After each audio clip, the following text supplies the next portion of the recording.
congrats to Morehead. Give their kids a lot of credit. I thought they made some tough plays,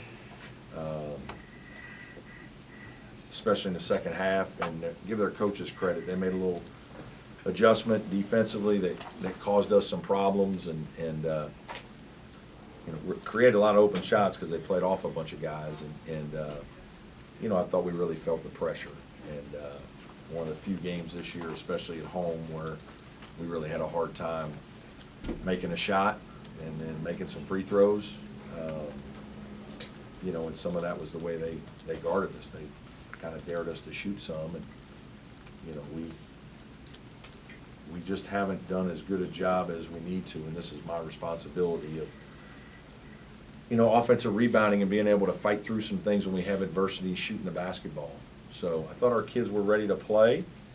You know, I thought we got off to the good start. Obviously had a nice lead in the first half, played a bunch of guys, and you know, then we got a little casual at the end of the first half and gave them some life, and you know, I told our guys, these guys are the team that won their league. They're used to winning. They've won 20 games 3 years in a row, so they've got a really good culture, and they're going to fight. And you know, we just couldn't pull away, and that's a credit to them. They made enough plays and beat us. So you know, I'm disappointed for our players, and you know, feel like I let our team down tonight. Brad, do you think there was some emotional drainage with you guys too, especially Yeah, with probably a little. Monday was really a hard day, and we're not going to use that as an excuse. We got outplayed tonight and we lost to a team that deserved to win. But yes, Monday was hard. I thought we were getting past it, and Tuesday was better, and I thought today we were fine. You know, it just, but it was hard. Monday was a hard day. Kind of curious timing with PJ deciding to test the NBA waters. Is that an unneeded distraction? I don't think it was a big deal, to be honest. I don't think it had any bearing on anything. I don't think the timing was great. Obviously, he didn't really talk to his coach a whole lot about it. We've talked about it very briefly earlier, and you know, I don't think he meant for it to be like that. But sometimes those things happen. A lot of people get involved. But no, that had no bearing on today or anything like that. Brad, Hunter and Brevin shooting 2 for 17. You probably aren't going to win anything like that. Yeah, I mean, it's hard, right? Yeah, no, I mean, I bet 13 or 14 of them are good shots, right? And it's hard, you know, there were a few shots that we took that were quick, right? And that's, you know, some of our young guys, you know, took a couple in the first half late when it's like, yeah, you're open, but you're open for a reason. Like there's, you know, and so, you know, we got baited into a little bit of it. We took the bait a couple times, but I mean, Brevin and Hunter most nights you know, are going to make. You don't have to make many more. I mean, if they make 5, you know, we probably win the game. Obviously, we missed free throws. I mean, this is one of the few games this year where our team really, you could feel the pressure, and they felt it, and I couldn't get them to relax. I tried, and you know, but there was a clear, you know, struggle offensively, and it wasn't like we were turning the ball over a bunch. We just couldn't make a shot, and sometimes when you're open and you feel pressure, being open is harder. So, you know, again, give them credit. They had a plan that worked. How hard did they make it denying getting the ball down to PJ in the low block? I mean, a little, but they doubled him a lot, and early in the game we were really good. You know, it's funny, we went back and watched, because we went back and watched our Virginia post-trap offense. There were 11 times, and like the first 5 times in the game against Virginia, we got good shots. We missed them. And, you know, we made some of those tonight. We got them out, did a couple things early in the game, got it. Then in the second half, I thought they did a nice job of just mixing it. Now, sometimes they didn't come, so PJ scored. But there was a possession or two late where PJ passed it when it was like, they're not doubling you, like, go score. And so that, you know, they changed it a little bit on him, had more success, but there was always people around because there was always extra bodies in the paint.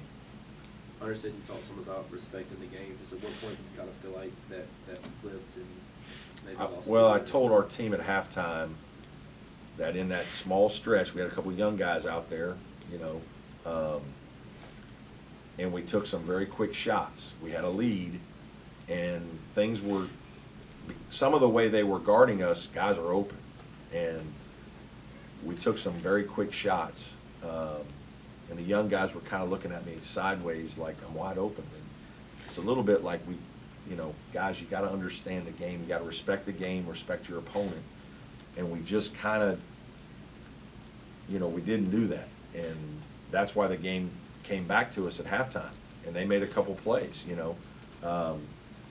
And then you created a monster a little bit because now they've got momentum and we're a little uneasy. Our crowd's a little uneasy. And if we don't get off to a great start, we're going to have our hands full. And,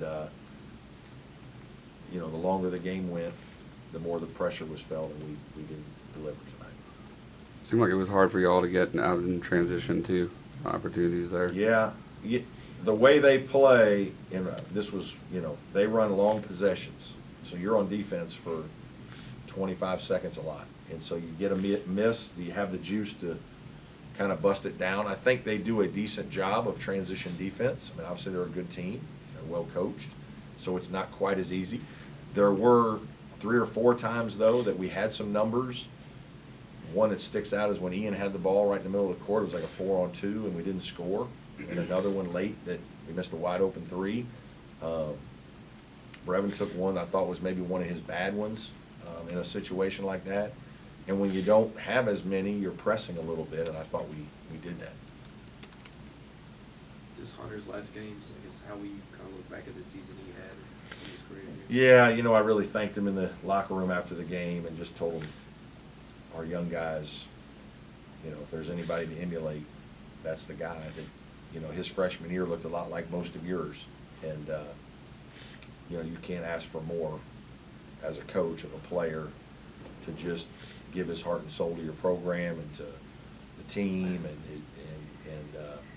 and to me, and allowing me to coach him, and for him to just keep getting better, and, you know, just, but always keeping the team first. I mean, he's a terrific young man. I'm just, you know, I'm sad because I don't get to coach him anymore. But I'm grateful that I had the opportunity.